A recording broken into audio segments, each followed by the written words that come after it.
په لغمان ولایت کې دولتي کثیرو رشتوي انسټیټیوټ چې د عصري کرنې او مالدارۍ برخه کې مسلکي کسان روزي. نوموړی انسټیټیوټ چې په 1409 اتیا کال تاسیس شوی د لغمان ولایت سرخکانو درې لارې ته څیرمه موقعیت لري. اوس مهال 250 تنه زده کړیالان پکې په معیاري زده کړو بوخت دي. په دغه دولتي انسټیټیوټ کې د نظري زده کړو ترڅنګ د عملي روزنې لپاره 10 جریبه کرنیزه ځمکه او بیلابیل تجربوي فارمونه شتون لري چې زده کړیالان پکې کرنیزې تجربې ترسره کوي. د نوموړي انسټیټیوټ زده کړیال ابوذر مینهپال د زده کړو له بهیره خوښي وښوده او زیاته یې کړه. کله چې بیا د مدیر صاحب او د امیر صاحب له خوا نه موږ ته هغه وشي نو بیا باندې هم ځو د معلوماتو لپاره معلومات راټولو د خلکو نه او د کرغې ولسوالۍ د کوم بزګران چې د دیکانان دي له دوی سره خبرې کوو.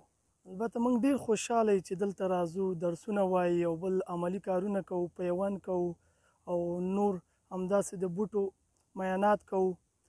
دغه راز 2 ګرین هاوزه او د علمي څیړنو لپاره مجهز لابراتوارخونه لري تر څو زده کړیالان پکې خپلې مسلکي څیړنې ترسره کړي. په څیړنه بوخت زده کړیال صفي الله وایي د ټولګي ترڅنګ آزاد عملي فعالیتونه هم ترسره کوي.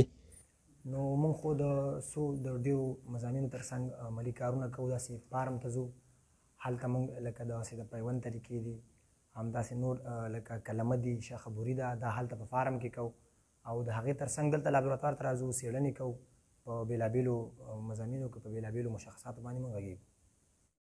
نوموړی انسټیټیوټ د عمومي مکاتبو د 9م ټولګي زده کوونکي په 10م ټولګي کې جذب کوي او له عمومي مکاتبو څخه د 12م ټولګي فارغان په 14م ټولګي کې ګډون کولی شي.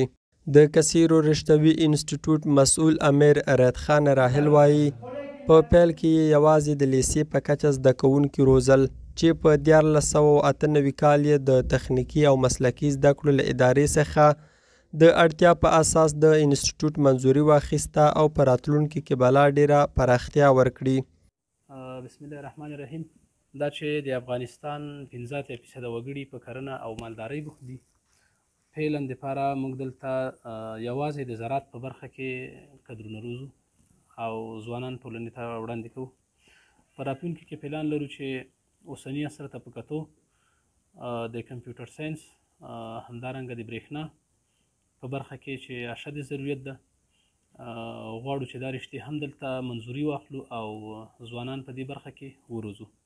د کمپیوټر ساینس څانګه که چیرې فعاله شي موږ کمپیوټرونه په کافي اندازه باندې لرو، کمپیوټر لیب ته پراختیا ورکولی شو. همدارنګه د برق تجهیزات کوم تجهیزات چې په د برېښنا په څانګه کې کارول کیږي مختلف تجهیزات لرو چې د عملي کار په جریان کې ترېنه استفاده کیږي، دا ټول لرو.